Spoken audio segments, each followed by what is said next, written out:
विशेष भाव मथ्यू 5:43-48 गत 2 दिन आमे माने ध्यान करूछंती जहाँकि be perfect as your heavenly father अर्थात अपना स्वर्गस्थ पिता परी आमे माने सिद्ध हेबा। आमे माने प्रथम अध्याय देखिछंती आउ प्रथम अध्याय रे परफेक्ट रो माने कौन परफेक्ट अटे परमेश्वर क्यों प्रकार सिद्धता चाहते हमें देखिले आउ कौन यह आम जीवन रे सिद्धता आवश्यकता अच्छी कि देखिले तापरे आमे माने पार्ट 2 रे गत काले आमे माने देखुतले द्वितीय भाग रे क्यों प्रकार आमे माने कहीं कि आ क्यों प्रकार कृष्ण को तुल्य हेई परिबा बा ताको परि सिद्ध हेई परिबा स्वर्गस्थ पिता को परि आमे केमिति का सिद्ध हेई परिबा अब कहीं कि हेबा ए विषय देखुतले तार अवशिष्टांश आज मध्य तृतीय भाग अछि आमे ए विषय आमे माने ध्यान करिबा कई जने से पदटी को रिपीटेडली आउथरे पढ़ी दियंतु मथ्यू पुस्तक 5 तार 43-48 तुम्हें उक्त अछि तुम्हार प्रतिवासी की प्रेम करो और तुम्हार शत्रु को घृणा करो किंतु मु तुमको कहूछि तुमको शत्रु मान को प्रेम करो पुणी जो माने तुम मान को ताड़ना करती से निमंते प्रार्थना करो जेपरी तुम माने तुम स्वर्गस्थ पिता संतान हेबो से तो दुष्ट और संत उभयों उपरे अपना सूर्य उदय करती पुणी धार्मिक और अधार्मिक मानक उपरे वृष्टि बरसाती आउ जो माने तुमको प्रेम करती से प्रेम कले तुमको की पुरस्कार करग्राही माने सुधा कौन ताहा करती नहीं आउ तुम माने जदि केवल निज निज भाई मानकु नमस्कार कर तेबे अधिक कौन कर विजातीय माने सुधा कौन ताहा करती नहीं अतएव तुमको स्वर्गस्थ पिता जेपरि सिद्ध तुम माने मध्य सेहीपरि सिद्ध हुओ। आमेन। आमे माने देखुतले 2 दिन धरी कि आमे माने अपना स्वर्गस्थ पिता को परिसिद्ध हेबा जगत लोक माने जगत अनुसार निजको सिद्ध करबा पाई चिंता करितांती आउ किंतु ईश्वर वाक्य कहे तुमने कौन हो स्वर्गस्थ पिता परी अपना को सिद्ध कर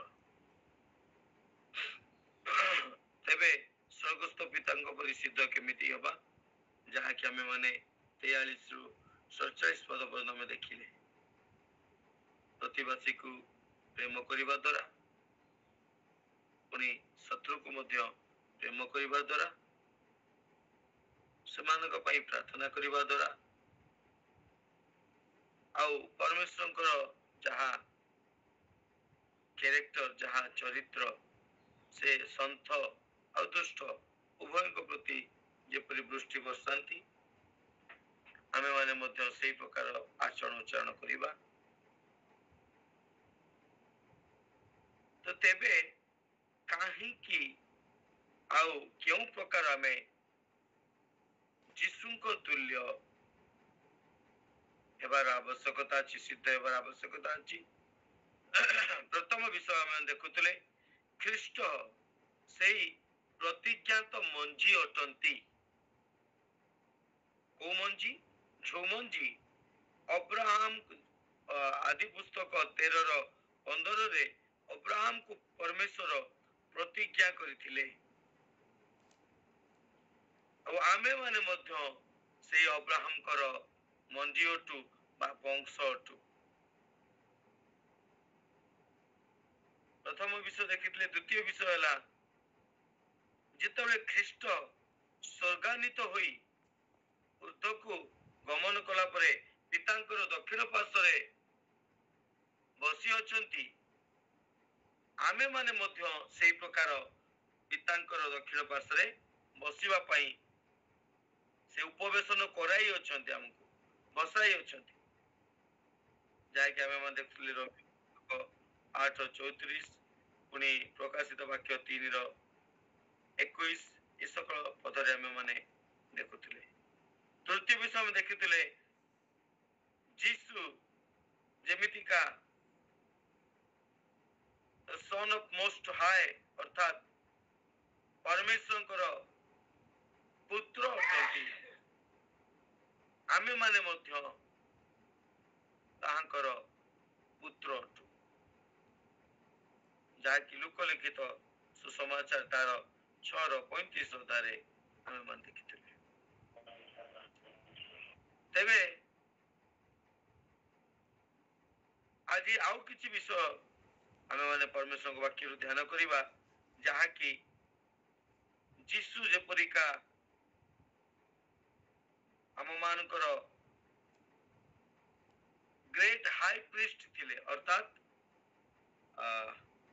ଆମ ମାନଙ୍କର ଯେମିତିକା ମହାଯାଜକ ଥିଲେ, ସେ ମଧ୍ୟ ଆମ ମାନଙ୍କୁ ସେଇ ପ୍ରକାର ମନୋନୀତ କରିଛନ୍ତି, ଯାହାକି ଏଭ୍ରି ପୁସ୍ତକ 4 ଆମେ ମାନେ ଦେଖିପାରିବା 14 ଆଉ 15 ପଦ। ଏଭ୍ରି ପୁସ୍ତକ 4 ଅଧ୍ୟାୟ ତାର 14 ଆଉ 15 ପଦ।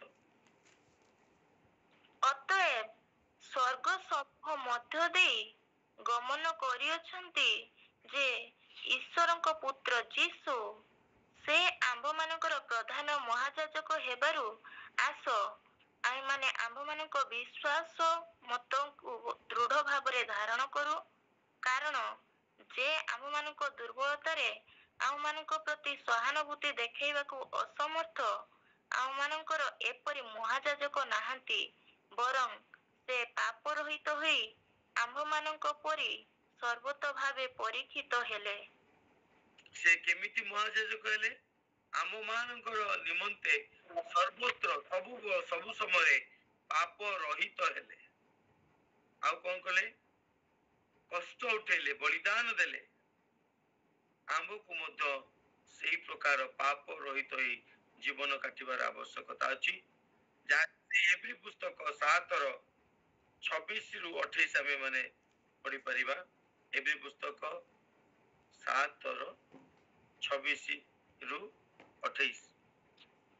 କାରଣ ଏହି ପ୍ରକାର ମହାଯାଜକ ଆମ୍ଭମାନଙ୍କ ପକ୍ଷରେ ଉପଯୁକ୍ତ, ଯେ କି ପବିତ୍ର, ନିର୍ଦ୍ଦୋଷ, ନିଷ୍କଳଙ୍କ, ପାପୀମାନଙ୍କ ଠାରୁ ପୃଥକୀକୃତ, ପୁଣି ଆକାଶ ମଣ୍ଡଳ ଉପରେ ଉଚ୍ଚୀକୃତ ସେହି ମହାଯାଜକମାନଙ୍କ ସଦୃଶ ପ୍ରତିଦିନ ପ୍ରଥମରେ ଆପଣାର ପାପ ପାଇଁ ଓ ପରେ ଲୋକମାନଙ୍କ ପାପ ପାଇଁ ବଳି ଉତ୍ସର୍ଗ କରିବା ତାହାଙ୍କର ଆବଶ୍ୟକ ନୁହେଁ, କାରଣ ଆପଣାକୁ ଉତ୍ସର୍ଗ କରିବା ଦ୍ୱାରା ସେ ଏକାଥରକେ ଏହା କରିଅଛନ୍ତି। ଯେଣୁ ବ୍ୟବସ୍ଥା ଦୁର୍ବଳତା ବିଶିଷ୍ଟ ମନୁଷ୍ୟକୁ ମହାଯାଜକ ପଦରେ ନିଯୁକ୍ତ କରେ, କିନ୍ତୁ ଯେଉଁ ଶପଥ ବାକ୍ୟ ବ୍ୟବସ୍ଥା ପରେ ହୋଇଥିଲା, ତାହା ଅନନ୍ତ କାଳ ପର୍ଯ୍ୟନ୍ତ ସିଦ୍ଧିପ୍ରାପ୍ତ ପୁତ୍ରଙ୍କୁ ନିଯୁକ୍ତ କରେ। ଅର୍ଥାତ୍ ପରମେଶ୍ୱର ଯେମିତିକା ମହାଯାଜକ ଅଟନ୍ତି, ଯୀଶୁ ଯେମିତିକା ମହାଯାଜକ ଅଟନ୍ତି, ସେ ମଧ୍ୟ ଆମକୁ କଣ କରୁଛନ୍ତି? ମହାଯାଜକ ସ୍ୱରୂପେ ନିଯୁକ୍ତ କରିଛନ୍ତି। ସେଥିପାଇଁ ଆମର ସିଦ୍ଧତା କେମିତି ହେବା ଦରକାର? ଖ୍ରୀଷ୍ଟଙ୍କ ପରି ହେବାର ଆବଶ୍ୟକତା ଅଛି। 5 ନମ୍ବର ବିଷୟ ଯଦି ଆମେ ଦେଖିବା, ସେଇ ମହାଯାଜକ ବିଷୟ ଯଦି ଆମେ ମାନେ ଦେଖିବା, ଆଉ ଗୋଟେ ପଦ ଆମେ ମାନେ ପଢିପାରିବା, ପ୍ରଥମ ପିତର ତାର 2:9। ପ୍ରଥମ ପିତର ତାର 2:9 ଟିକେ ପଢନ୍ତୁ। କିନ୍ତୁ ପ୍ରଥମ ପିତର 2:4-5 9 ନୁହେଁ। ଜୀବନ୍ତ ପ୍ରସ୍ତର ସ୍ୱରୂପ ଯେ ସେହି ପ୍ରଭୁ ସେ ମନୁଷ୍ୟମାନଙ୍କ ଦ୍ୱାରା ଅଗ୍ରାହ୍ୟ ହେଲେ ସତ, କିନ୍ତୁ ଈଶ୍ୱରଙ୍କ ନିକଟରେ ମନୋନୀତ ଓ ବହୁମୂଲ୍ୟ ଅଟନ୍ତି। ତାହାଙ୍କ ନିକଟକୁ ଆସି ତୁମେମାନେ ମଧ୍ୟ ଯୀଶୁ ଖ୍ରୀଷ୍ଟଙ୍କ ଦ୍ୱାରା ଈଶ୍ୱରଙ୍କ ନିକଟରେ ସୁଗ୍ରାହ୍ୟ ଆତ୍ମିକ ବଳି ଉତ୍ସର୍ଗ କରିବା ନିମନ୍ତେ ପବିତ୍ର ଯାଜକ ବୈଭବ ହେବା ପାଇଁ ଜୀବନ୍ତ ପ୍ରସ୍ତର ସ୍ୱରୂପ ହୋଇ ଗୋଟିଏ ପାରମାର୍ଥିକ ଗୃହ ରୂପରେ ନିର୍ମିତ ହୁଅ। ହଁ ଏଠି ଆମେ ଦିଟା ବିଷୟ ଦେଖୁଛୁ। ପ୍ରଥମ ପିତର 2:9 ପୁରା କ୍ଲିୟର ଲେଖା ଅଛି। 9ଟା ପଢନ୍ତୁ ଟିକେ। ସେଇ ପ୍ରଥମ ପିତର 2:9ଟା। କିନ୍ତୁ ଯେ ତୁମମାନଙ୍କୁ ଅନ୍ଧକାରରୁ ଆପଣା ଆଶ୍ଚର୍ଯ୍ୟ ଆଲୋକ ମଧ୍ୟକୁ ଆହ୍ୱାନ କରିଅଛନ୍ତି, ତୁମେମାନେ ଯେପରି ତାହାଙ୍କ ଗୁଣ କୀର୍ତ୍ତନ କର, ଏଥି ନିମନ୍ତେ ତୁମେମାନେ ଏକ ମନୋନୀତ ବଂଶ, ରାଜକୀୟ ଯାଜକ ବର୍ଗ, ପବିତ୍ର ଜାତି, ପୁଣି ଈଶ୍ୱରଙ୍କ ନିଜସ୍ୱ ପ୍ରଜା ହୋଇଅଛ। ହଁ ଆମେ ମାନେ ପ୍ରଭୁ ମଧ୍ୟ ଆମକୁ ସେଇ ପ୍ରକାର କରିବା ପାଇଁ ଚାହାନ୍ତି। ସେଥିପାଇଁ ଯେତେବେଳେ ଆମେ ମାନେ ଖ୍ରୀଷ୍ଟଙ୍କ ତୁଲ୍ୟ ସିଦ୍ଧ ହେବା, ସେତେବେଳେ ପ୍ରଭୁଙ୍କର ଏହି ବାକ୍ୟ ଆମ ମାନଙ୍କ ନିମନ୍ତେ ମଧ୍ୟ ସଫଳୀକୃତ ହେବ। ଆଉ ଯେମିତିକା ପ୍ରଥମ ପିତର 2:4-5 ଆମେ ମାନେ ପଢିଲେ, ଖ୍ରୀଷ୍ଟ ଯେମିତିକା କୋଣର ପ୍ରଧାନ ପ୍ରସ୍ତର, ପ୍ରଭୁ ଆମକୁ ମଧ୍ୟ ସେମିତିକା କୋଣର ପ୍ରଧାନ ପ୍ରସ୍ତର କରିବା ପାଇଁ ଚାହାନ୍ତି। ଆଉ ଥର ଯୋଉଟା କି ପ୍ରଥମ ପିତର 2:4-5 ଟିକେ ପଢିବା। ଜୀବନ୍ତ ପ୍ରସ୍ତର ସ୍ୱରୂପ ଯେ ସେହି ପ୍ରଭୁ ସେ ପ୍ରସ୍ତର ଅଟନ୍ତି, ଆଉ ଆମକୁ ମଧ୍ୟ ଜୀବନ୍ତ ପ୍ରସ୍ତର କରିବା ପାଇଁ ଚାହାନ୍ତି। ପଢନ୍ତୁ 5ଟା। ତାହାଙ୍କ ନିକଟକୁ ଆସି ତୁମେମାନେ ମଧ୍ୟ ଯୀଶୁ ଖ୍ରୀଷ୍ଟଙ୍କ ଦ୍ୱାରା ଈଶ୍ୱରଙ୍କ ନିକଟରେ ସୁଗ୍ରାହ୍ୟ ଆତ୍ମିକ ବଳି ଉତ୍ସର୍ଗ କରିବା ନିମନ୍ତେ ପବିତ୍ର ଯାଜକ ବର୍ଗ ହେବା ପାଇଁ ଜୀବନ୍ତ ପ୍ରସ୍ତର ସ୍ୱରୂପ ହୋଇ ଗୋଟିଏ ପାରମାର୍ଥିକ ଗୃହ ରୂପରେ ନିର୍ମିତ ହୁଅ। ହଁ ପ୍ରଭୁ ଚାହାନ୍ତି ତୁମେ ମାନେ ମଧ୍ୟ ସେମିତିକା ଜୀବନ୍ତ ପ୍ରସ୍ତର ତୁମେ ହୁଅ, ତାକି ଗୋଟେ ପାରମାର୍ଥିକ ଗୃହ, ଯେମିତିକା ଆତ୍ମିକ ଗୃହ ଗୋଟେ ଯେମିତିକା ନିର୍ମିତ ହେବାକୁ ପାରିବ। ସେଥିପାଇଁ ଆମକୁ ଖ୍ରୀଷ୍ଟଙ୍କ ତୁଲ୍ୟ ସିଦ୍ଧ ହେବାର ଆବଶ୍ୟକତା ଅଛି। ତୁମେ ମାନେ କାହା ପରିକା ସିଦ୍ଧ ହୁଅ? ଆପଣ ସ୍ୱର୍ଗସ୍ଥ ପିତାଙ୍କ ପରି ସିଦ୍ଧ ହୁଅ। ଆମକୁ ସିଦ୍ଧ ଖ୍ରୀଷ୍ଟଙ୍କ ତୁଲ୍ୟ ହେବାର ଆବଶ୍ୟକତା ଅଛି। ସେ ସିଦ୍ଧ ଅଟନ୍ତି, ଆମକୁ ମଧ୍ୟ ସେଇ ପ୍ରକାର ଯେପରି ସେ ସିଦ୍ଧ ଅଟନ୍ତି, ଆମକୁ ମଧ୍ୟ ସେଇ ପ୍ରକାର ସିଦ୍ଧ ହେବାର ଆବଶ୍ୟକତା ଅଛି। ଷଷ୍ଠ ବିଷୟ ଆମେ ଦେଖିବା, ଯୀଶୁ କଣ ଅଟନ୍ତି? Jesus is the chief shepherd. ସେ କଣ ଅଟନ୍ତି? ଆଉ ପ୍ରଧାନ ପାଳକ ଅଟନ୍ତି। ଆମକୁ ମଧ୍ୟ ସେ ପ୍ରଧାନ ପାଳକ ହେବା ପାଇଁ ଚାହାନ୍ତି। ପ୍ରଥମ ପିତର 5:1-4 ପଦ ଟିକେ ଆମେ ମାନେ ପଢିବା। ଅତଏବ ଜଣେ ସହପ୍ରାଚୀନ ପୁଣି ଖ୍ରୀଷ୍ଟଙ୍କ ଦୁଃଖ ଭୋଗର ସାକ୍ଷୀ ଏବଂ ଆଗାମୀ ଗୌରବର ଅଂଶାଧିକାରୀ ଯେ ମୁଁ ତୁମମାନଙ୍କ ମଧ୍ୟରେ ଥିବା ପ୍ରାଚୀନ ମାନଙ୍କୁ ଅନୁରୋଧ କରୁଅଛି, ତୁମମାନଙ୍କ ତତ୍ତ୍ୱାବଧାନରେ ଥିବା ଈଶ୍ୱରଙ୍କ ପଲକୁ ପ୍ରତିପାଳନ କର, ବାଧ୍ୟ ନୁହେଁ, ମାତ୍ର ଈଶ୍ୱରଙ୍କ ଇଚ୍ଛା ଅନୁଯାୟୀ ସ୍ୱଚ୍ଛନ୍ଦ ମନରେ, କୁସିତ ଲାଭ ନିମନ୍ତେ ନୁହେଁ, କିନ୍ତୁ ଆଗ୍ରହ ସହକାରେ ତାହା କର। ପୁଣି ଯେଉଁମାନଙ୍କର ଦାୟିତ୍ୱଭାର ତୁମମାନଙ୍କ ହସ୍ତରେ ସମର୍ପିତ ଅଛି, ସେମାନଙ୍କ ଉପରେ କର୍ତ୍ତାପଣ ନ କରି ପଲର ଆଦର୍ଶ ସ୍ୱରୂପ ହୋଇ ତାହା କର। ସେଥିରେ ପ୍ରଧାନ ପାଳକ ପ୍ରକାଶିତ ହେବା ସମୟରେ ତୁମେମାନେ ଗୌରବର ଅମ୍ଳାନ ମୁକୁଟ ପାଇବ। ଆମେନ୍। ଲେଖାଯାଏ କି ପ୍ରଧାନ ପାଳକ ପ୍ରକାଶିତ ହେବା ସମୟରେ ତୁମେ ଗୌରବର ଅମ୍ଳାନ ମୁକୁଟ ପାଇବ। ଯେଉଁ ମୁକୁଟ ଆଉ କେବେ ମ୍ଳାନ ହେବ ନାହିଁ, ଖରାପ ହେବ ନାହିଁ, ନଷ୍ଟ ହେବ ନାହିଁ। ସେଇ ପ୍ରକାର ମୁକୁଟ ପାଇବ କେତେବେଳେ? ଯେତେବେଳେ ପ୍ରଧାନ ଯାଜକ ଉପସ୍ଥିତ ହେବେ। ଆଉ ପ୍ରଧାନ ଯାଜକ କିଏ ନା ପ୍ରଧାନ ପାଳକ କିଏ? ପ୍ରଭୁ ଯୀଶୁ ଅଟନ୍ତି। ଆଉ ତୁମେ ମାନେ ମଧ୍ୟ ସେଇ ପ୍ରକାର ପଲର ଅଧ୍ୟକ୍ଷ ଭାବରେ ଯେଉଁ ପଲ ତୁମ ମାନଙ୍କୁ ଦିଆଯାଇଛି, ତାଙ୍କର ଆଦର୍ଶ ସ୍ୱରୂପେ ତୁମେ ମାନେ କଣ କର? ସେମାନଙ୍କୁ ପ୍ରତିପାଳନ କର। ଅର୍ଥାତ୍ ତୁମେ ମାନେ ମଧ୍ୟ ସେଇ ପ୍ରକାର ପାଳକତ୍ୱର କାର୍ଯ୍ୟ ନିଭାଅ। କିଏ? ମଣ୍ଡଳୀର ପାଳକ ଏକୁଟିଆ ନୁହେଁ, ମାତ୍ର ଯୀଶୁଙ୍କ ବିଶ୍ୱାସ କରୁଥିବା ପ୍ରତ୍ୟେକ ବ୍ୟକ୍ତିଙ୍କ ନିମନ୍ତେ ପରମେଶ୍ୱର କୁହନ୍ତି, ତୁମେ କଣ କର? ଯୋଉ ମେଷମାନ ଯୋଉ ପଲର ତୁମକୁ ଅଧ୍ୟକ୍ଷ କରାଯାଇଛି, ସେ ପଲର ତୁମେ କଣ କର? ଉପଯୁକ୍ତ ଭାବେ ପ୍ରତିପାଳନ କର, କୁତ୍ସିତ ଲାଭ ନିମନ୍ତେ ନୁହେଁ, ବାଧ୍ୟବାଧକତାରେ ନୁହେଁ, ଆନନ୍ଦ ସହକାରେ କର। ତେବେ କେଉଁ ପ୍ରକାର ପୋଲ ଆପଣଙ୍କ ପାଖରେ ଅଛି? କେଉଁ ପ୍ରକାର ପୋଲର ଆପଣଙ୍କୁ ଅଧ୍ୟକ୍ଷ କରାଯାଇଛି? ପ୍ରଥମ ପୋଲ ଆପଣଙ୍କ ପରିବାର। ଆପଣ ଆପଣଙ୍କ ପରିବାର ଆଦର୍ଶ ହେବାର ଆବଶ୍ୟକତା ଅଛି। ଆପଣଙ୍କ ଠାରୁ ଆପଣଙ୍କ ସ୍ତ୍ରୀ, ଆପଣଙ୍କର ସ୍ୱାମୀ, ଆପଣଙ୍କର ପିଲାମାନେ ଶିଖିବାର ଆବଶ୍ୟକତା ଅଛି। ଆପଣଙ୍କ ଆଚରଣ ଉଚ୍ଚାରଣ ଦ୍ୱାରା ସେମାନେ ମଧ୍ୟ ଯୀଶୁଙ୍କ ନିକଟବର୍ତ୍ତୀ ହେବାର ଆବଶ୍ୟକତା ଅଛି। ଯେଉଁ ପୋଲ ଦିଆଯାଇଛି, ପ୍ରଥମ ବିଷୟ ପରିବାରରୁ ଆରମ୍ଭ। ଆଉ ଆପଣ ଯେମିତିକା ପ୍ରଭୁଠାରେ ରହିବେ, ସେମିତିକା ଆପଣଙ୍କ ପରିବାର ମଧ୍ୟ ପ୍ରଭୁଙ୍କ ଠାରେ ବଢିବ। ଆପଣ ଯେମିତିକା ଖ୍ରୀଷ୍ଟଙ୍କଠାରେ ସିଦ୍ଧ ହେବେ, ଆପଣଙ୍କ ପରିବାର ମଧ୍ୟ ସିଦ୍ଧ ହେବ। ଆଉ ଯଦି ପରିବାରର ଅଧ୍ୟକ୍ଷ ଭାବରେ ଆପଣ ପବିତ୍ର ଜୀବନ କାଟିବେ ନାହିଁ, ସିଦ୍ଧତା ଜୀବନ କାଟିବେ ନାହିଁ, ତେବେ ଆପଣଙ୍କ ପରିବାରର ପିଲାମାନେ କାହିଁକି ଖ୍ରୀଷ୍ଟଙ୍କ ପରିକା ସିଦ୍ଧ ହେବା ପାଇଁ ଚେଷ୍ଟା କରିବେ? ଆପଣ ଯେମିତି କରିବେ, ପରିବାର ମଧ୍ୟ ସେମିତିକା ହେବ। ସେଥିପାଇଁ ଈଶ୍ୱର କୁହନ୍ତି, ଯେଉଁ ପୋଲ ତୁମକୁ ଦିଆଯାଇଛି, ଆରମ୍ଭ ଆପଣ ପରିବାର ଠାରୁ କରିବାର ଆବଶ୍ୟକତା ଅଛି। କାହିଁକି? ଈଶ୍ୱର ବାକ୍ୟ କୁହେ, ଯଦି ତୁମେ ଅଳ୍ପ ବିଷୟରେ ବିଶ୍ୱସ୍ତ ହଉନ, ତାହେଲେ ଅଧିକା ବିଷୟ କେମିତି ଦିଆଯିବ? ପରିବାରର ଯଦି 2 ଜଣକୁ ତୁମେ ସିଦ୍ଧତାରେ କଢେଇ ପାରୁନ, ତାହେଲେ ମଣ୍ଡଳୀର ଲୋକମାନଙ୍କୁ କେମିତି କଢେଇ ପାରିବ? ମୋର ପ୍ରିୟ ମାନେ, ପ୍ରଥମ ବିଷୟ, ମତେ ନିଜକୁ ସିଦ୍ଧ ହେବାର ଆବଶ୍ୟକତା ଅଛି। କେମିତିକା ସିଦ୍ଧ? ଖ୍ରୀଷ୍ଟଙ୍କ ତୁଲ୍ୟ। ଆଉ ମୁଁ ଯେତେବେଳେ ସିଦ୍ଧ ହେବି, ମୋର ପରିବାରକୁ ମଧ୍ୟ ମୁଁ ସେଇ ଆଦର୍ଶରେ କଢେଇ ନେବି। ଦ୍ୱିତୀୟ କେଉଁ ପ୍ରକାର ପୋଲ ଦିଆଯାଇଛି? ଯୋଉ ବିଶ୍ୱାସୀ ମାନଙ୍କୁ ତୁମ ହସ୍ତରେ ଦିଆଯାଇଛି, ଯେଉଁ ଗୃହ ମଣ୍ଡଳୀ ତୁମ ହସ୍ତରେ ଅଛି,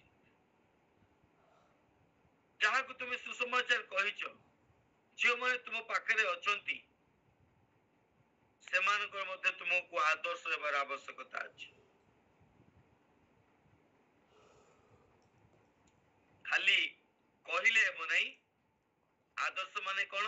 ଆପଣଙ୍କ କାର୍ଯ୍ୟ ଦ୍ୱାରା ମଧ୍ୟ ପରିପ୍ରକାଶ ହେଉଥିବା ଦରକାର। ଆପଣଙ୍କର କଥା, ଭାବନା, ଚିନ୍ତା, এই সকল ବିଷୟ ଦ୍ୱାରା ମଧ୍ୟ ଆପଣ ଅନ୍ୟମାନଙ୍କୁ ପ୍ରଭାବିତ କରିପାରୁଥିବାର ଆବଶ୍ୟକତା ଅଛି। ତେବେ ଯାଇକି ଯେତେବେଳେ ଆମର ପ୍ରଧାନ ପାଳକ ପ୍ରଭୁ ଯୀଶୁ ପୁନର୍ବାର ଦ୍ୱିତୀୟ ଆଗମନ କରିବେ, ସେତେବେଳେ ଆମେ ଗୌରବର ଅମ୍ଳାନ ମୁକୁଟ ପାଇବା, ଅନନ୍ତ ଜୀବନର ମୁକୁଟ ପାଇବା, ଯେଉଁ ମୁକୁଟ କେବେ ମଧ୍ୟ ମ୍ଳାନ ହେବ ନାହିଁ। ମୋର ପ୍ରିୟ ମାନେ, ସେଥିପାଇଁ ଆମର ସିଦ୍ଧତା କେମିତି ହେବା ଦରକାର? ଖ୍ରୀଷ୍ଟଙ୍କ ତୁଲ୍ୟ ହେବା ଦରକାର। ସପ୍ତମ ବିଷୟ ଆମକୁ ପରିପ୍ରକାଶ କରେ, ଯୀଶୁ ଜୀବନର ଜଳ ଅଟନ୍ତି। ତ ଆମକୁ ମଧ୍ୟ ତାହାଙ୍କ ତୁଲ୍ୟ ସିଦ୍ଧ ହେବାର ଆବଶ୍ୟକତା ଅଛି। ଆମକୁ ମଧ୍ୟ ଜୀବନ୍ତ ଜଳ ହେବାର ଆବଶ୍ୟକତା ଅଛି। ଆମେ ମାନେ ଯୌନ ପୁସ୍ତକ 4:13-14 ଆମେ ମାନେ ପାଇପାରିବା। ଯୌନ ପୁସ୍ତକ 4 ତାର 13 ଆଉ 14 ପଦ। ଯୀଶୁ ତାହାକୁ ଉତ୍ତର ଦେଲେ, ଯେ କେହି ଏହି ଜଳ ପାନ କରେ, ସେ ପୁନର୍ବାର ତୃଷିତ ହେବ। କିନ୍ତୁ ମୁଁ ଯେଉଁ ଜଳ ଦେବି, ତାହା ଯେ କେହି ପାନ କରିବ, ସେ କେବେ ହେ ତୃଷାର୍ତ୍ତ ହେବ ନାହିଁ। ବରଂ ମୁଁ ତାହାକୁ ଯେଉଁ ଜଳ ଦେବି, ତାହା ଅନନ୍ତ ଜୀବନଦାୟକ ଜଳର ନିର୍ଝର ସ୍ୱରୂପେ ତାହାଠାରେ ଉଛୁଳି ଉଠୁଥିବ। ପ୍ରଭୁ କହିଲେ, ମୁଁ ସେ ଜୀବନ୍ତ ଜଳ। ଜଗତର ଯେଉଁ ଜଳ ଅଛି, ତାକୁ ପିଇଲେ ତୁମେ ଶୋଷ ଲାଗିବ ଆଉ ଥରେ। କିନ୍ତୁ ମୁଁ ଯୋଉ ଜୀବନ୍ତ ଜଳ ଯଦି ତୁମେ ମତେ ପାନ କରିବ, ତାହେଲେ ତୁମେ କଦାପି ଆଉ ଶୋଷିଲା ହେବ ନାହିଁ। ତୁମେ ପରିତୃପ୍ତ ହେବ। କେବଳ ତୁମେ ପରିତୃପ୍ତ ହେବ ତାହା ନୁହେଁ, ତୁମେ ମଧ୍ୟ ସେ ଜୀବନ୍ତ ଜଳ ହେଇଯିବ। ଅର୍ଥାତ୍ ତୁମ ହୃଦୟରୁ କଣ ହବ? ସେ ଜୀବନ୍ତ ଜଳ କଣ ହେବ? ଉଛୁଳି ଉଠିବ, ଆଉ ଅନ୍ୟମାନେ କଣ ହେବେ? ପରିତୃପ୍ତ ହେବେ। ଆମେ ଖ୍ରୀଷ୍ଟଙ୍କ ତୁଲ୍ୟ ସିଦ୍ଧ ହେବାର ଆବଶ୍ୟକତା ଅଛି। ଅର୍ଥାତ୍ ସେ ଯେମିତିକା ଜୀବନ୍ତ ଜଳ, ସେ ଯେମିତିକା ଆମର ଶୋଷକୁ ପରିତୃପ୍ତ କରୁଛନ୍ତି, କହୁଛୁ ଆମ ହୃଦୟରୁ ମଧ୍ୟ ସେମିତିକା ଜୀବନ୍ତ ଜଳ ନିର୍ଗତ ହେବାର ଅଛି ଯେଉଁଥିରେ କି ଅନ୍ୟ ସମସ୍ତେ କଣ ହେବେ ପରିତୃପ୍ତ ହେବେ।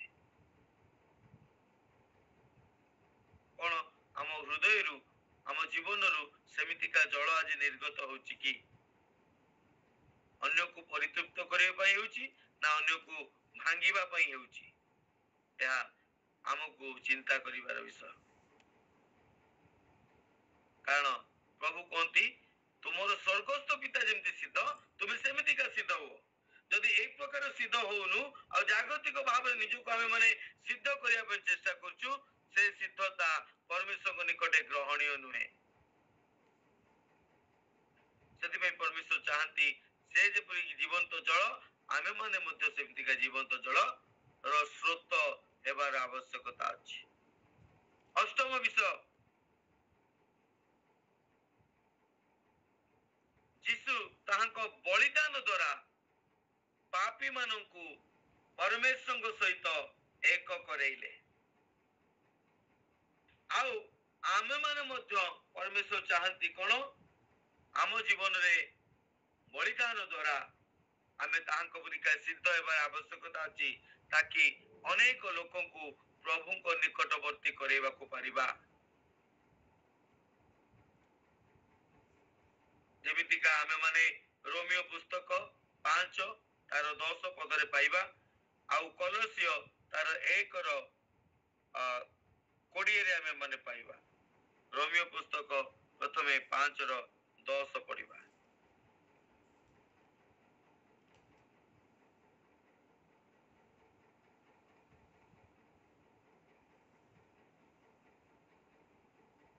ଭାଇ 5:1 10। କାରଣ ଆମ୍ଭେମାନେ ଶତ୍ରୁ ଥିବା ସମୟରେ ଯଦି ଈଶ୍ୱରଙ୍କ ସହିତ ତାହାଙ୍କ ପୁତ୍ରଙ୍କ ମୃତ୍ୟୁ ଦ୍ୱାରା ମିଳିତ ହେଲୁ, ତାହେଲେ ଏହା ଅଧିକ ସୁନିଶ୍ଚିତ ଯେ ଆମ୍ଭେମାନେ ମିଳିତ ହୋଇ ତାହାଙ୍କ ଜୀବନ ଦ୍ୱାରା ପରିତ୍ରାଣ ପାଇବା। ହଁ, ସେ ଯେମିତିକା କଣ କଲେ ସେ ପୁତ୍ରଙ୍କ ଦ୍ୱାରା ଆମକୁ କଣ କଲେ ପରମେଶ୍ୱରଙ୍କ ନିକଟବର୍ତ୍ତୀ ହେବା ପାଇଁ ସାହାଯ୍ୟ କଲେ। ସେମିତିକା ଆମେ ମାନେ ମଧ୍ୟ ଆଉ ଗୋଟେ ପଦ ପଢନ୍ତୁ, କଲୋସିୟ 1:20।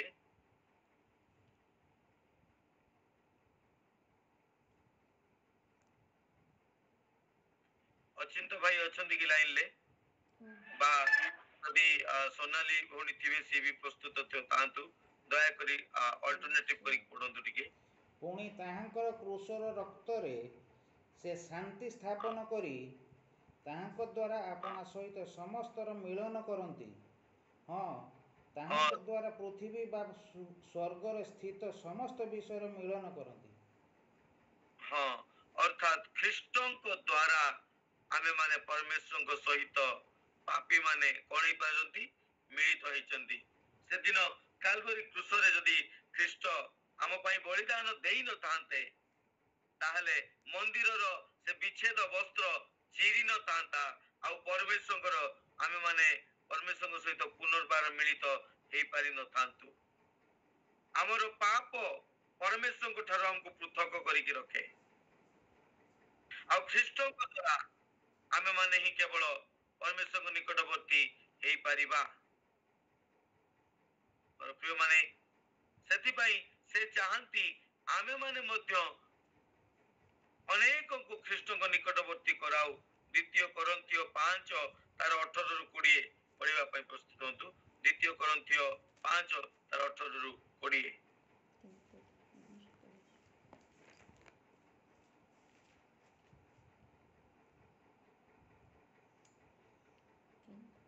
କିନ୍ତୁ ସମସ୍ତ ବିଷୟ ଈଶ୍ୱରଙ୍କ ଠାରୁ ହୋଇଅଛି। ସେ ଖ୍ରୀଷ୍ଟଙ୍କ ଦ୍ୱାରା ଆପଣା ସହିତ ଆମ୍ଭମାନଙ୍କୁ ସମ୍ମିଳିତ କରିଅଛନ୍ତି ଓ ସେହି ସମ୍ମିଳନର ସେବକ ପଦ ଆମ୍ଭମାନଙ୍କୁ ଦେଇଅଛନ୍ତି। ଅର୍ଥାତ୍ ସେ ଆମକୁ ଖ୍ରୀଷ୍ଟଙ୍କ ସହିତ ପରମେଶ୍ୱରଙ୍କ ସହିତ ଖ୍ରୀଷ୍ଟ କଣ କରିଛନ୍ତି? ଏକ କରିଛନ୍ତି, ସମ୍ମିଳିତ କରିଛନ୍ତି। ଆଉ ସେ ସମ୍ମିଳିତ କରିବାର ପଦ ଅର୍ଥାତ୍ ଅନ୍ୟମାନଙ୍କୁ ମଧ୍ୟ ସମ୍ମିଳିତ କରିବା ପାଇଁ ସେ କାହାକୁ ନିଯୁକ୍ତ କରିଛନ୍ତି? ଆମ ମାନଙ୍କୁ ନିଯୁକ୍ତ କରିଛନ୍ତି। ତେବେ ଆମେ ଖ୍ରୀଷ୍ଟଙ୍କ ତୁଲ୍ୟ ସିଦ୍ଧ ହେବାର ଅର୍ଥ କଣ? ଯେମିତିକା ଖ୍ରୀଷ୍ଟ ଆମ ପାଇଁ ବଳିଦାନ ଦେଲେ, ଯେମିତିକା ଖ୍ରୀଷ୍ଟଙ୍କ ଦ୍ୱାରା ଆମେ ପରମେଶ୍ୱରଙ୍କ ସହିତ ପୁନର୍ବାର ମିଶି ପାରିଲେ ଆମକୁ ମଧ୍ୟ ଅନେକଙ୍କୁ ପରମେଶ୍ୱରଙ୍କ ନିକଟବର୍ତ୍ତୀ କରିବାର ଅଛି, ଆବଶ୍ୟକତା ଅଛି। କେମିତି ଆବଶ୍ୟକତା ହେବ? ସେଥିପାଇଁ ଆମକୁ ମଧ୍ୟ ଆମ ଜୀବନରେ ଛୋଟ ଛୋଟ କିଛି ସାକ୍ରିଫାଇସ୍ ବା ବଳିଦାନ କରିବାର ଆବଶ୍ୟକତା ଅଛି। କେଉଁ ସ୍ଥାନରେ ଆମ ସ୍ୱାର୍ଥକୁ ପରିତ୍ୟାଗ କରିବାକୁ ପଡିବ, କେଉଁ ସ୍ଥାନରେ ଆମର କ୍ଷତି ସହିବାକୁ ପଡିବ, କେଉଁ ସ୍ଥାନରେ ଆମର ସର୍ବସ୍ତ ବିତରଣ କରିବାକୁ ପଡିବ। ମୋର ପ୍ରିୟ ମାନେ, ଆମକୁ ମଧ୍ୟ ସେ ଅଧିକାର ଦିଆଯାଇଛି। ପଢନ୍ତୁ ତାପରେ ଟିକେ। ସେହି ସମ୍ମିଳନର ବାକ୍ୟ ଏହି: ଈଶ୍ୱର ଖ୍ରୀଷ୍ଟଙ୍କଠାରେ ଜଗତକୁ ଆପଣା ସହିତ ସମ୍ମିଳିତ କରୁଥିଲେ। ସେ ଜଗତବାସୀଙ୍କର ଅପରାଧ ଗଣନା ନ କରି ସେହି ସମ୍ମିଳନର ବାକ୍ୟ ଆମ୍ଭମାନଙ୍କ ନିକଟରେ ସମର୍ପଣ କରିଅଛନ୍ତି। ଈଶ୍ୱରଙ୍କର ବାକ୍ୟ ଦ୍ୱାରା, ଈଶ୍ୱରଙ୍କର ସୁସମାଚାର ଦ୍ୱାରା, ଈଶ୍ୱରଙ୍କର ପ୍ରେମର ବାକ୍ୟ ଦ୍ୱାରା, କ୍ଷମାର ବାକ୍ୟ ଦ୍ୱାରା ଆମେମାନେ କ'ଣ କରିବାର ଅଛି? ଅନ୍ୟମାନଙ୍କୁ ମଧ୍ୟ ଈଶ୍ୱରଙ୍କ ସହିତ ସମ୍ମିଳିତ କରିବାର ଆବଶ୍ୟକତା ଅଛି। ତେବେ ଆମେ ଖ୍ରୀଷ୍ଟଙ୍କ ତୁଲ୍ୟ ସିଦ୍ଧ ହେଇପାରିବା। ତେବେ ଆମେ ଯାଇକି ଈଶ୍ୱରଙ୍କ ତୁଲ୍ୟ ସିଦ୍ଧ ହେଇପାରିବା। ଆମେମାନେ ଦେଖୁଛନ୍ତି କାହିଁକି ଆଉ କେମିତିକା ଆମେମାନେ କ'ଣ ହେବା? ଆପଣା ପରମେଶ୍ୱରଙ୍କ ତୁଲ୍ୟ ସିଦ୍ଧ ହେବା। ଏଥିପାଇଁ ଆମେମାନେ ସିଦ୍ଧ ହେବା, ସେ ଯେମିତିକା ବଳିଦାନ କରି ଆମକୁ ତାଙ୍କ ପରମେଶ୍ୱରଙ୍କ ସହିତ ଏକ କରିଛନ୍ତି, ଆମେ ମଧ୍ୟ ଅନ୍ୟଙ୍କ ନିମନ୍ତେ ଆମର ଶାରୀରିକ ଆମର ଲାଭଜନକ ବିଷୟକୁ ବଳିଦାନ କରି ଅନେକଙ୍କୁ ପ୍ରଭୁଙ୍କ ନିକଟରେ ଆଣିବାର ଆବଶ୍ୟକତା ଅଛି, ମିଳନ କରାଇବାର ଆବଶ୍ୟକତା ଅଛି। ନବମ ବିଷୟ ଆମେମାନେ ଦେଖିବା, Jesus is the light of the world. ସେ ଜଗତର ଜ୍ୟୋତି ଅଟନ୍ତି, ଆଉ ସେ ମଧ୍ୟ ଚାହାନ୍ତି ଆମେମାନେ ଜଗତର ଜ୍ୟୋତି ହେଉ। ଯୋହନ ପୁସ୍ତକ 1 ତାର 4 ପଦ ଆଉ 9 ପଦ ପଢିବା। ଆଦ୍ୟରେ ବାକ୍ୟ ଥିଲେ, ବାକ୍ୟ ଈଶ୍ୱରଙ୍କ ସଙ୍ଗରେ ଥିଲେ, ସେହି ବାକ୍ୟ ଈଶ୍ୱର ଥିଲେ। ତାପରେ 9 ପଦ, ଯେଉଁ ସତ୍ୟ ଜ୍ୟୋତି ପ୍ରତ୍ୟେକ ମନୁଷ୍ୟକୁ ଆଲୋକ ପ୍ରଦାନ କରନ୍ତି, ସେ ଜଗତକୁ ଆସୁଥିଲେ। କିଏ ଜ୍ୟୋତି ପ୍ରକାଶ କରୁଥିଲେ? ଖ୍ରୀଷ୍ଟ ଜ୍ୟୋତି ପ୍ରକାଶ କରୁଥିଲେ। ଆଉ 8-12 ପଢନ୍ତୁ ଟିକେ।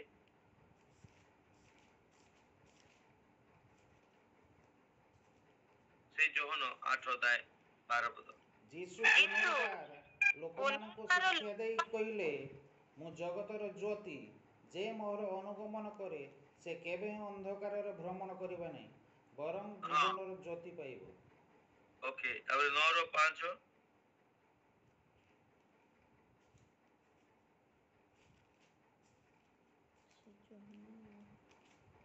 9:5।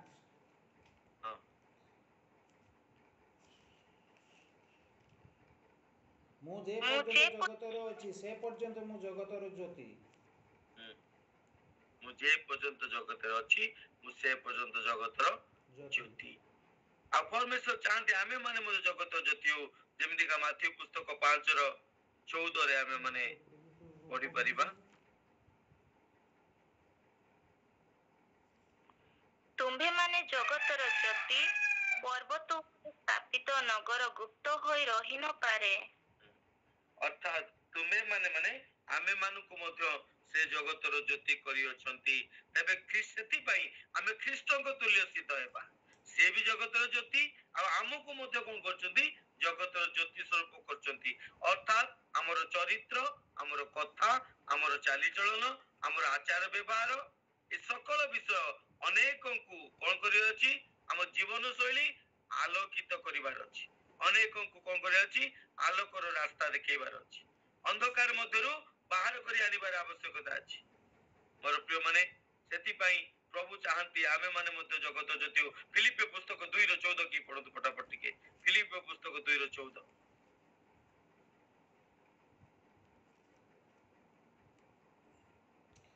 ବଚସା ଓ ତର୍କ ବିତର୍କ ବିନା ସମସ୍ତ କାର୍ଯ୍ୟ କର।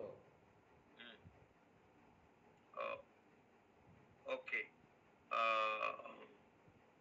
ଠିକ ଅଛି। ତ ପରମେଶ୍ୱରଙ୍କର ବାକ୍ୟ ଅନୁଯାୟୀ ଆମକୁ କ'ଣ କରିବାର ଅଛି? ବଚସା ଆଉ ତର୍କ ବିତର୍କକୁ ପରିତ୍ୟାଗ କରି ଆମ ଜୀବନର ଜ୍ୟୋତିକୁ ପରିପ୍ରକାଶ କରିବାର ଆବଶ୍ୟକତା ଅଛି। ଯେମିତିକା ଖ୍ରୀଷ୍ଟ ଅନେକଙ୍କୁ ଅନ୍ଧକାର ମଧ୍ୟରୁ ଆପଣ ଆଶ୍ଚର୍ଯ୍ୟ ଆଲୋକ ମଧ୍ୟକୁ ଆଣିଲେ, ଆମକୁ ମଧ୍ୟ ଅନେକଙ୍କୁ ଅନ୍ଧକାର ମଧ୍ୟ ଯୋଉମାନେ ବସି ଅଛନ୍ତି, ଅନ୍ଧକାର ମାନେ ଅନେକ ଖ୍ରୀଷ୍ଟଙ୍କ ଠାରୁ ଦୂରରେ ଅଛନ୍ତି, ଆମେ ସେମାନଙ୍କୁ ସେଇ ତାଙ୍କ ପରିସ୍ଥିତିରୁ ବାହାର କରିକି ଆଣିବାର ଆବଶ୍ୟକତା ଅଛି।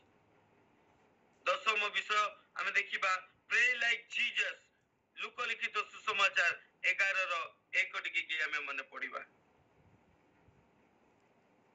ଥରେ ଯେକୌଣସି ଗୋଟିଏ ସ୍ଥାନରେ ପ୍ରାର୍ଥନା କରୁଥିଲେ, ଅର୍ଥାତ୍ ସେ କୌଣସି ଗୋଟିଏ ସ୍ଥାନରେ ପ୍ରାର୍ଥନା କରୁଥିଲେ, ସେ ପ୍ରାର୍ଥନା ସମାପ୍ତ କରନ୍ତେ ତାହାଙ୍କ ଶିଷ୍ୟମାନଙ୍କ ମଧ୍ୟରୁ ଜଣେ ତାହାଙ୍କୁ କହିଲେ, ହେ ପ୍ରଭୁ, ଯୋହନ ଯେପରି ଆପଣା ଶିଷ୍ୟମାନଙ୍କୁ ପ୍ରାର୍ଥନା କରିବାକୁ ଶିଖାଇଲେ, ଆପଣ ମଧ୍ୟ ସେହିପରି ଆମମାନଙ୍କୁ ପ୍ରାର୍ଥନା କରିବାକୁ ଶିଖାନ୍ତୁ।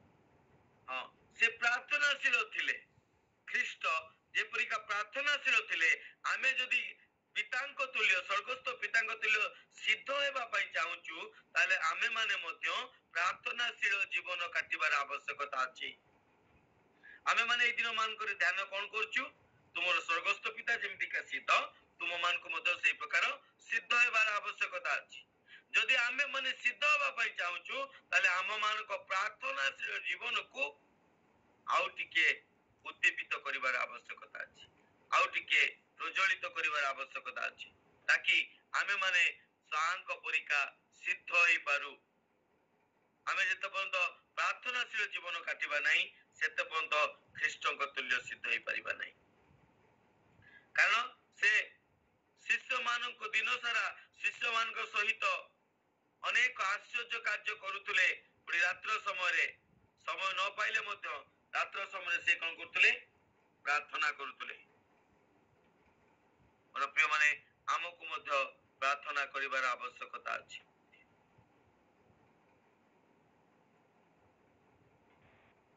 11ତମ ବିଷୟ ଆମେ ଦେଖିବା, ବି କାଇଣ୍ଡ ଲାଇକ୍ ଜିଜସ୍, ଯୀଶୁଙ୍କ ତୁଲ୍ୟ ଆମେ ମାନେ କଣ ଦୟାଳୁ ହେବାର ଆବଶ୍ୟକତା ଅଛି। ତାହେଲେ ଆମେ ତାଙ୍କ ତୁଲ୍ୟ ସିଦ୍ଧ ହେଇପାରିବା। ଲୋକଲିଖିତ ସୁସମାଚାର 6:26, 6:36। ତୁମ୍ଭମାନଙ୍କ ପିତା ଯେପରି ଦୟାଳୁ, ତୁମ୍ଭେମାନେ ସେହିପରି ଦୟାଳୁ ହୁଅ। ହଁ, ଆମେ ପିତାଙ୍କ ପରି ସିଦ୍ଧ ହେବାର ଅର୍ଥ କଣ? ଯେମିତିକା ସେ ଦୟାଳୁ ଥିଲେ, ଆମକୁ ମଧ୍ୟ ସେମିତିକା ଦୟାଶୀଳ ହେବାର ଆବଶ୍ୟକତା ଅଛି। ଖ୍ରୀଷ୍ଟ କଣ କଲେ? ଅନେକ ଲୋକମାନେ ଯେତେବେଳେ ଆଉ ପର୍ବତ ଉପରେ ତାଙ୍କ ନିକଟରେ ବାକ୍ୟକୁ ଶୁଣୁଥିଲେ, ତାଙ୍କୁ ଦେଖି ଦୟାରେ ବିଗଳିତ ହେଲେ। ଅନେକ ଲୋକ ଅରକ୍ଷକ ମେଷତୁଲ୍ୟ ହେଉଥିଲେ, ତାଙ୍କୁ ଦେଖିକି ଖ୍ରୀଷ୍ଟଙ୍କ ହୃଦୟ ଦୟାରେ ବିଗଳିତ ହେଉଥିଲା। ସେଥିପାଇଁ ତ ସେ 5,000ରୁ ଅଧିକ ଲୋକଙ୍କୁ କଣ କହିଲେ? ରୁଟି ଆଉ ମାଛକୁ କହିଲେ। ଆମ ମାନଙ୍କ ହୃଦୟ ମଧ୍ୟ ସେମିତିକା ଦୟାରେ ପୂର୍ଣ୍ଣ ହେବାର ଆବଶ୍ୟକତା ଅଛି।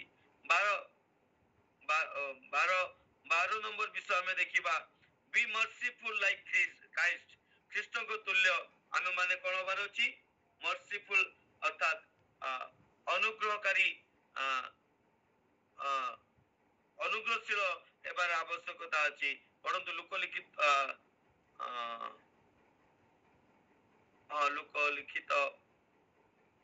ସୁସମାଚାର ତାର 6:34-36 ପଢନ୍ତୁ ଟିକେ। ପୁଣି ଯେଉଁମାନଙ୍କ ଠାରୁ ତୁମ୍ଭମାନଙ୍କର ପାଇବାର ଆଶା ଥାଏ, ସେମାନଙ୍କୁ ଋଣ ଦେଲେ ତୁମ୍ଭେମାନେ କି ଅନୁଗ୍ରହ ପାଇବ? ପାପୀମାନେ ସୁଦ୍ଧା ସମାନ ପରିମାଣରେ ପରିଶୋଧ ପାଇବା ନିମନ୍ତେ ପାପୀମାନଙ୍କୁ ଋଣ ଦିଅନ୍ତି। ମାତ୍ର ତୁମ୍ଭମାନଙ୍କର ଶତ୍ରୁମାନଙ୍କୁ ପ୍ରେମ କର ଏବଂ ସେମାନଙ୍କର ମଙ୍ଗଳ କର। ପୁଣି ପରିଶୋଧର ଆଶା ନ ରଖି ଋଣ ଦିଅ, ତାହେଲେ ତୁମ୍ଭମାନଙ୍କର ପୁରସ୍କାର ପ୍ରଚୁର ହେବ ଓ ତୁମ୍ଭମାନଙ୍କର ପରାତ୍ପରଙ୍କର ସନ୍ତାନ ହେବ। ତୁମ୍ଭେମାନେ ପରାତ୍ପରଙ୍କର ସନ୍ତାନ ହେବ, କାରଣ ସେ ଅକୃତଜ୍ଞ ଓ ଦୁଷ୍ଟମାନଙ୍କ ପ୍ରତି କୃପାବାନ ଅଟନ୍ତି। ତ ଆମ ମାନଙ୍କର ସିଦ୍ଧତା ଖ୍ରୀଷ୍ଟଙ୍କ ତୁଲ୍ୟ ହେବାର ଆବଶ୍ୟକତା ଅଛି। କିଛି ପାଇବା ଆଶାରେ ଆମେ ମାନେ ସାହାଯ୍ୟ ନ କରୁ, ଆମେ ମାନେ କିଛି ପାଇବା ଆଶାରେ ସାହାଯ୍ୟ ନ କରୁ, ମାତ୍ର ଖ୍ରୀଷ୍ଟଙ୍କ ତୁଲ୍ୟ ଉଦାର ମନୋଭାବ ରଖିବାର ଆବଶ୍ୟକତା ଅଛି। 13 ନମ୍ବର ବିଷୟ ଆମେ ମାନେ ଖ୍ରୀଷ୍ଟଙ୍କ ପରି ସିଦ୍ଧ ହେବାର ଅର୍ଥ be serve like Christ to others.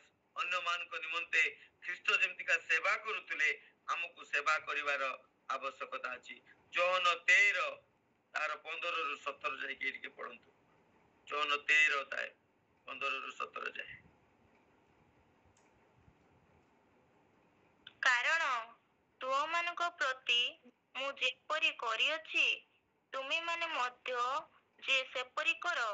ଏଥି ନିମନ୍ତେ ମୁଁ ତୁମମାନଙ୍କୁ ଗୋଟିଏ ଆଦର୍ଶ ଦେଖାଇଅଛି।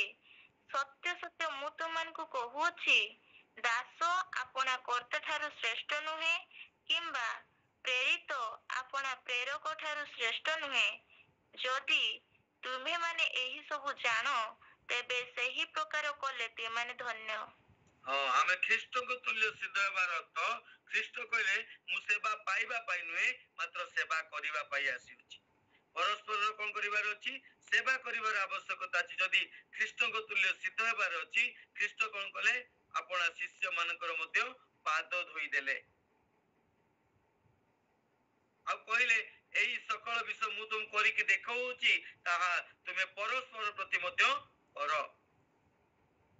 ଆମେ ମାନେ ପରସ୍ପରର ସେବା କରିବା ନିମନ୍ତେ ଖ୍ରୀଷ୍ଟଙ୍କ ତୁଲ୍ୟ ସିଦ୍ଧ ହେବାର ଅର୍ଥ ପରସ୍ପରର ସେବା କରିବା ନିମନ୍ତେ ପ୍ରସ୍ତୁତ ରହିବାର ଆବଶ୍ୟକତା ଅଛି। ସେବା ପାଇବା ପାଇଁ ନୁହେଁ, ସେବା କରିବା ପାଇଁ ସେ ଆମମାନଙ୍କୁ ମନୋନୀତ କରିଛନ୍ତି, ଆହ୍ୱାନ କରିଛନ୍ତି। 14ତମ ନମ୍ବର ବି ପେସେନ୍ସ ଏଜ ଜିଜସ୍। ଖ୍ରୀଷ୍ଟଙ୍କ ତୁଲ୍ୟ ଆମେ ମାନେ କଣ ହେବା? ଧୈର୍ଯ୍ୟଶୀଳ ହେବାର ଆବଶ୍ୟକତା ଅଛି। ପ୍ରଥମ ତିମୋଥୀ 1:16।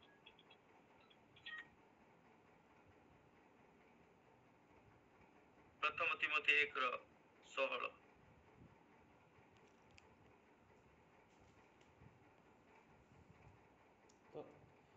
ତଥାପି ଯେଉଁମାନେ ଭବିଷ୍ୟତ କାଳରେ ଅନନ୍ତ ଜୀବନ ପାଇବା ନିମନ୍ତେ ଯୀଶୁ ଖ୍ରୀଷ୍ଟଙ୍କଠାରେ ବିଶ୍ୱାସ କରିବେ, ସେମାନଙ୍କ ନିକଟରେ ଦୃଷ୍ଟାନ୍ତ ସ୍ୱରୂପ ହେବା ପାଇଁ ପ୍ରଧାନ ପାପୀ ଯେ ମୁଁ, ମୋଠାରେ ସେ ଯେପରି ଆପଣା ପୂର୍ଣ୍ଣ ଚିରସହିଷ୍ଣୁତା ପ୍ରକାଶ କରନ୍ତି, ଏଥି ନିମନ୍ତେ ମୁଁ ଦୟାପ୍ରାପ୍ତ ହେଲି।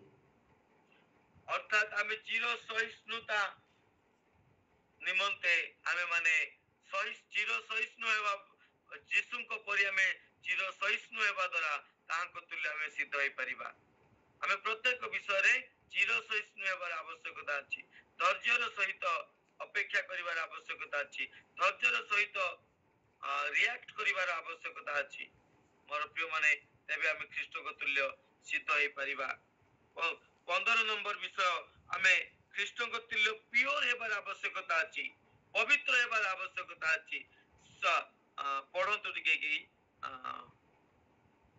ପ୍ରଥମ ଯୌନ 3:3।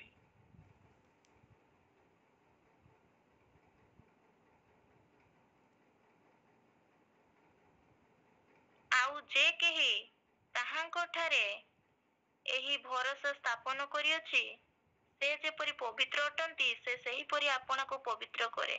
ହଁ, ଆମକୁ ପବିତ୍ରତାର ଜୀବନ କାଟିବାର ଅଛି। ଯଦି ଆମେ ତାଙ୍କ ଠାରେ ଭରସା ରଖିଅଛୁ, ସେ ଯେମିତିକା ପବିତ୍ର, ଆମକୁ ମଧ୍ୟ ସେମିତିକା ପବିତ୍ର ହେବାର ଆବଶ୍ୟକତା ଅଛି। ତେବେ ଆପଣା ସ୍ୱର୍ଗସ୍ଥ ପିତା ତୁଲ୍ୟ ଆମେ ମାନେ କଣ ହେଇପାରିବା? ସିଦ୍ଧ ହେଇପାରିବା। 16 ନମ୍ବର ବିଷୟ, ଲଭ୍ ଏଜ ଜିଜସ୍। ଖ୍ରୀଷ୍ଟଙ୍କ ତୁଲ୍ୟ ତୁମକୁ ପ୍ରେମ କରିବାର ଆବଶ୍ୟକତା ଅଛି। ପ୍ରଥମ ଯୌନ 4 ତାର 8 ଆଉ 11 ପଢିବ। ପ୍ରଥମ ଯୌନ 4 ତାର 8 ଆଉ 11। ଯେ ପ୍ରେମ କରେ ନାହିଁ ସେ ଈଶ୍ୱରଙ୍କୁ ଜାଣେ ନାହିଁ, ଯେ ପ୍ରେମ କରେ ନାହିଁ ସେ ଈଶ୍ୱରଙ୍କୁ ଜାଣେ ନାହିଁ, କାରଣ ଈଶ୍ୱର ତ ପ୍ରେମ। ଈଶ୍ୱର ତ ପ୍ରେମ ଅଟନ୍ତି। ଆମକୁ ତାହାଙ୍କ ତୁଲ୍ୟ ସିଦ୍ଧ ହେବାର ଆବଶ୍ୟକତା ଅଛି। ସେଥିପାଇଁ ସେ କହିଲେ ନୂତନ ନିୟମରେ ସର୍ବଶ୍ରେଷ୍ଠ ଆଜ୍ଞା କଣ? ଆପଣା ପରମେଶ୍ୱରଙ୍କୁ ଆପଣା ସମସ୍ତ ମନ ପ୍ରାଣ ଅନ୍ତଃକରଣ ଶକ୍ତି ଦେଇକି ପ୍ରେମ କର। ଦ୍ୱିତୀୟଟି ତା ସଦୃଶ କଣ? ଆପଣା ପ୍ରତିବାସୀକୁ ଆତ୍ମତୁଲ୍ୟ ପ୍ରେମ କର। ଯଦି ଆମଠାରେ ପ୍ରେମ ନାହିଁ, ତାହେଲେ ଆମେ ଖ୍ରୀଷ୍ଟଙ୍କ ତୁଲ୍ୟ ସିଦ୍ଧ ନୁହନ୍ତି। 17 ନମ୍ବର ବିଷୟ, ଲାଷ୍ଟ ବିଷୟ ଆମେ ମାନେ ଦେଖିବା, ଫରଗିଭନେସ୍।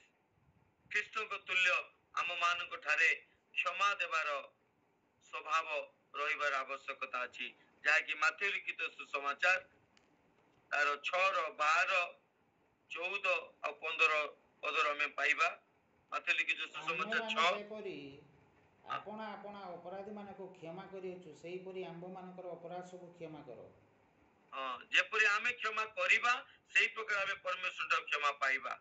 ତାପରେ 14-15 କାରଣ ଯେବେ ଲୋକମାନଙ୍କର ଅପରାଧ ସବୁ କ୍ଷମା କର, ତେବେ ତୁମ୍ଭମାନଙ୍କର ସ୍ୱର୍ଗସ୍ଥ ପିତା ତୁମ୍ଭମାନଙ୍କ ମଧ୍ୟ କ୍ଷମା କରିବେ। ଯେମିତିକି ଆମେ କ୍ଷମା କରିବା ସେମିତିକି ଆମେ କ୍ଷମା ପାଇବା। କିନ୍ତୁ ଯେବେ ଲୋକମାନଙ୍କୁ କ୍ଷମା ନ କର, ତେବେ ତୁମ୍ଭମାନଙ୍କ ପିତା ମଧ୍ୟ ତୁମ୍ଭମାନଙ୍କ ଅପରାଧ ସବୁ କ୍ଷମା କରିବେ ନାହିଁ। ଯେତେ ଆମେ ଯଦି କ୍ଷମା ନ କରିବା ତାହେଲେ ଆମେ ମାନେ ମଧ୍ୟ କ୍ଷମା ପାଇପାରିବା ନାହିଁ। ଏଫେସୀୟ ପୁସ୍ତକ 4:32 ପଦ ଟିକେ ପଢନ୍ତୁ।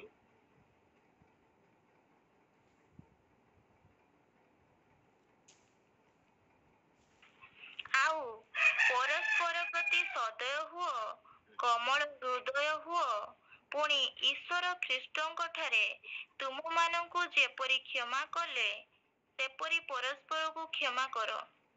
ଆମକୁ ପରସ୍ପରକୁ କ୍ଷମା କରିବାର ଆବଶ୍ୟକତା ଅଛି। ମୋର ପ୍ରିୟ ମାନେ, ସ୍ୱଳ୍ପ ସମୟ ହେତୁ ଆମେ ମାନେ ଏଇଠି ରଖିବା। କହିବାର ଉଦ୍ଦେଶ୍ୟ ଆମେ ମାନେ ଖ୍ରୀଷ୍ଟଙ୍କ ତୁଲ୍ୟ ସିଦ୍ଧ ହେବାର ଆବଶ୍ୟକତା ଅଛି।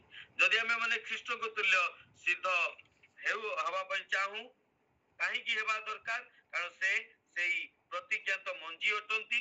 ସେ ଯେମିତିକା ଆମକୁ ମଧ୍ୟ ସେମିତିକା କରିବା ପାଇଁ ଚାହାନ୍ତି। ସେ ଯୋଉ ସ୍ଥାନରେ ରୁହନ୍ତି ଆମକୁ ମଧ୍ୟ ରଖିବା ପାଇଁ ଚାହାନ୍ତି। ଆଉ ଯଦି ଆମେ ମାନେ ତାଙ୍କ ତୁଲ୍ୟ ସିଦ୍ଧ ହେବା ପାଇଁ ଚାହୁଁ, ତାହେଲେ ଆମକୁ କଣ କରିବାର ଅଛି? ସେ ଯେମିତିକା ମହାଯାଜକ ଆମକୁ ମହାଯାଜକ ହେବାର ଅଛି। ସେ ଯେମିତିକା ପ୍ରଧାନ ପାଳକ ଆମକୁ ପ୍ରଧାନ ପାଳକ ହେବାର ଅଛି। ସେ ଯେମିତିକା କୋଣର ପ୍ରଧାନ ପ୍ରସ୍ତର ଆମକୁ କୋଣର ପ୍ରଧାନ ପ୍ରସ୍ତର ହେବାର ଆବଶ୍ୟକତା ଅଛି। ସେ ଯେମିତିକା ଜୀବନର ଜ୍ୟୋତି ଅଟନ୍ତି, ଜଗତର ଜ୍ୟୋତି ଅଟନ୍ତି, ଆମେ ଜଗତର ଜ୍ୟୋତି ହେବାର ଆବଶ୍ୟକତା ଅଛି। ସେ ଯେମିତିକା ଜୀବନ୍ତର ଜଳ ଅଟନ୍ତି, ଆମକୁ ମଧ୍ୟ ଜୀବନ୍ତ ଜଳ ହେବାର ଆବଶ୍ୟକତା ଅଛି। ସେ ଯେମିତିକା ବଳିଦାନ ଦେଇ ଅନେକଙ୍କୁ ଈଶ୍ୱରଙ୍କ ନିକଟରେ ସମ୍ମିଳିତ କରାଇଲେ, ଆମକୁ ମଧ୍ୟ ଆମ ସ୍ୱାର୍ଥକୁ, ଆମ ଜୀବନର ଅନେକ ବିଷୟକୁ ବଳିଦାନ ଦେଇକି ଅନେକଙ୍କୁ ଖ୍ରୀଷ୍ଟଙ୍କ ନିକଟବର୍ତ୍ତୀ କରାଇବାର ଆବଶ୍ୟକତା ଅଛି। ଯେମିତିକା ସେ ପ୍ରାର୍ଥନାଶୀଳ ଥିଲେ, ଆମକୁ ମଧ୍ୟ ଆଜି ପ୍ରାର୍ଥନାଶୀଳ ହେବାର ଆବଶ୍ୟକତା ଅଛି। ଯେମିତିକା ସେ ଦୟାରେ ପୂର୍ଣ୍ଣ ଥିଲେ, ଆମକୁ ଦୟାରେ ପୂର୍ଣ୍ଣ ହେବାର ଆବଶ୍ୟକତା ଅଛି। ସେ ଯେମିତିକା ମର୍ସିଫୁଲ ଥିଲେ, ଅନୁଗ୍ରହକାରୀ ବା ଦୟାକାରୀ ଥିଲେ, ଆମକୁ ମଧ୍ୟ ସେ ପ୍ରକାର ହେବାର ଅନୁକମ୍ପାକାରୀ ହେବାର ଆବଶ୍ୟକତା ଅଛି। ଯେମିତିକା ସେ ସେବା କରୁଥିଲେ, ଆମକୁ ମଧ୍ୟ ସେବା ନ ପାଇ ସେବା କରିବାର ଆବଶ୍ୟକତା ଅଛି। ସେ ଯେମିତିକା ଧୈର୍ଯ୍ୟଶୀଳ ଥିଲେ, ଆମକୁ ମଧ୍ୟ ଧୈର୍ଯ୍ୟଶୀଳ ହେଇକି ଅପେକ୍ଷା କରିବାର ଆବଶ୍ୟକତା ଅଛି। ସେ ଯେମିତିକା ପବିତ୍ର ଥିଲେ, ଆମକୁ ମଧ୍ୟ ପବିତ୍ରତାର ଜୀବନ କାଟିବାର ଆବଶ୍ୟକତା ଅଛି। ସେ ଯେମିତିକା ପ୍ରେମ କରୁଥିଲେ, ଆମକୁ ମଧ୍ୟ ପ୍ରେମ କରିବାର ଆବଶ୍ୟକତା ଅଛି। ସମାନ ସମୟରେ ସେ ଯେମିତିକା କ୍ଷମା ଦଉଥିଲେ, ଆମକୁ ମଧ୍ୟ ପରସ୍ପରକୁ କ୍ଷମା ଦେବାର ଆବଶ୍ୟକତା ଅଛି। ତେବେ ଯାଇକି ଆମେ ଖ୍ରୀଷ୍ଟଙ୍କ ତୁଲ୍ୟ ସିଦ୍ଧ ହେଇପାରିବା। ତେବେ ଯାଇକି ମାଥ୍ୟୁ ଲିଖିତ 5:47 ପଦ ଆଉ 48 ପଦ ଯେମିତିକା ଆମ ଜୀବନରେ ସଫଳ ହେବାକୁ ପାରିବ, ଯାହାକି ଲେଖାଯାଏ, ଆଉ ତୁମେ ମାନେ ଯଦି କେବଳ ନିଜ ନିଜ ଭାଇମାନଙ୍କୁ ନମସ୍କାର କର, ଅଧିକ କଣ କର? ଯଦି ବିଜାତୀୟ ମାନେ ସୁଦ୍ଧା କଣ ସେୟା କରନ୍ତି ନାହିଁ? ତୁମେ ଯାହାକୁ ପ୍ରେମ କର, ଯଦି ଖାଲି କ୍ଷମା କରିବ, ତାହେଲେ ଅଧିକା କଣ କର? କିନ୍ତୁ ପ୍ରଭୁ କଣ କହନ୍ତି? ଅତଏବ ତୁମମାନଙ୍କ ସ୍ୱର୍ଗସ୍ଥ ପିତା ଯେପରି ସିଦ୍ଧ, ତୁମେ ମାନେ ସେଇ ପ୍ରକାର ସିଦ୍ଧ ହୁଅ। କାରଣ ସେ ଦୁଷ୍ଟ ଆଉ ସନ୍ଥ ଉଭୟଙ୍କ ଉପରେ ବର୍ଷାନ୍ତି। ଆମକୁ ଖ୍ରୀଷ୍ଟଙ୍କ ସରଳ ଭାବରେ କହିବା ପାଇଁ ଗଲେ, ଆମକୁ ଯଦି ସିଦ୍ଧ ହେବା ପାଇଁ ଚାହୁଁଛୁ, ତାହେଲେ ପରମେଶ୍ୱରଙ୍କ ତୁଲ୍ୟ ସିଦ୍ଧ ହେବା। ଆଉ ପରମେଶ୍ୱରଙ୍କ ତୁଲ୍ୟ ସିଦ୍ଧ କେମିତି ହେବା? ଯଦି ଖ୍ରୀଷ୍ଟଙ୍କୁ ଧାରଣ କରିବା। ଆମ ଜୀବନରେ ଯଦି ଖ୍ରୀଷ୍ଟଙ୍କୁ ଧାରଣ କରିବା, ଯଦି ଖ୍ରୀଷ୍ଟଙ୍କ ଚରିତ୍ରକୁ ଧାରଣ କରିବା, ଯଦି ଖ୍ରୀଷ୍ଟଙ୍କ ଗୁଣ ଆଉ ସ୍ୱଭାବକୁ ଆମ ଜୀବନରେ ଧାରଣ କରିବା, ତାହେଲେ ଆମେ ଖ୍ରୀଷ୍ଟଙ୍କ ସଦୃଶ ହେଇପାରିବା। ତାହେଲେ ଆମେ ଖ୍ରୀଷ୍ଟଙ୍କ ତୁଲ୍ୟ ସିଦ୍ଧ ହେବାକୁ ପାରିବା। ଆଉ ଏହା ହିଁ ପରମେଶ୍ୱରଙ୍କ ଇଚ୍ଛା। ଆମେନ୍। ଏବେ ଆସୁ ମୋର ପ୍ରିୟ ମାନେ, ଆଜିର ବାକ୍ୟକୁ ଆମେ ମାନେ ଏଇଠି ରଖିବା ଆଉ ଆମେ ମାନେ ପ୍ରାର୍ଥନା କରିବା। ପ୍ରଭୁ ଆମକୁ ସାହାଯ୍ୟ କରନ୍ତୁ, ଯେମିତିକା ଆମେ ପ୍ରତ୍ୟେକ ଖ୍ରୀଷ୍ଟଙ୍କ ସଦୃଶ ସିଦ୍ଧ ହେବା ପାଇଁ ପାରିବା। ନିଜ ଇଚ୍ଛାରୁ ନୁହେଁ, ନିଜ ଜ୍ଞାନରୁ ନୁହେଁ, ଜଗତ ଯେପରିକା ସିଦ୍ଧ ହୁଏ ସେ ପ୍ରକାର ନୁହେଁ, ମାତ୍ର ଖ୍ରୀଷ୍ଟଙ୍କ ତୁଲ୍ୟ ଆମକୁ ସିଦ୍ଧ ହେବାର ଆବଶ୍ୟକତା ଅଛି। ତାଙ୍କ ଗୁଣ ଚରିତ୍ରକୁ ଧାରଣ କରିବାର ଆବଶ୍ୟକତା ଅଛି। ତାଙ୍କ ତୁଲ୍ୟ ସ୍ୱଭାବ ଆଚରଣ ଉଚ୍ଚାରଣ କରିବାର ଆବଶ୍ୟକତା ଅଛି। आस आपण चक्षु बंद करू समस्ते आज दिन आम मैंने प्रार्थना करवा प्रभु तुम्हें आमको साहाय्य कर आमर आज आमर गुण स्वभाव ख्रीष्ट तुल्य है आस मैंने प्रार्थना करवा सर्वशक्तिमान परमेश्वर प्रभु तुमर गौरव करुच्ची तुमर प्रशंसा करुच्ची महिमा करुच्ची प्रभु एतले आम प्रत्येक निजक तुम निकट समर्पण कर जो मैंने 2 दिन 3 दिन धरी प्रभु यही सिद्धता उपरे आम माने ध्यान करुछु प्रभु तुम्हें दया कल तुम्हें साहाय्य कर धन्यवाद करे आई तुम तुल्य जपरी आम सिद्ध होगा पारिबु जगत तुल्य नुहे मात्र ख्रीष्ट तुल्य आम आचरण रे आम उच्चारण रे आम चरित्र रे आम स्वभाव रे आम गुण रे नीतिदिन जीवन शैली रे जपरी आम सिद्ध होगा पारिबु तुम हमको दया कर जपरी अन्य को क्षमा करने को पारिबु प्रेम करने को पारिबु कोणर प्रधान प्रस्ताव को पारिबु अन्य मान को तुम निकट को आनिबा को पारिबु और जपरी आम माने पवित्र होगा को पारिबु प्रार्थनाशील जीवन काटिबा को पारिबु प्रभु तुम हमको साहाय्य कर मंगलमय परमेश्वर एतले आम प्रत्येक निजक तुम निकट समर्पण करुछु आज वाक्य अनुଯାयी आम प्रत्येक जपरी सिद्धतार जीवन काटिबा को पारिबु तुम्हें आज हमको प्रैक्टिस करिया पई हम जीवन रे अभ्यास करिया पई ए सिद्धता को तुम्हें हमको साहाय्य करो धन्यवाद गौरव प्रशंसा महिमा तुमको दी यीशु ख्रीष्ट नाम रे सकल प्रार्थना तुम करूछि आमेन।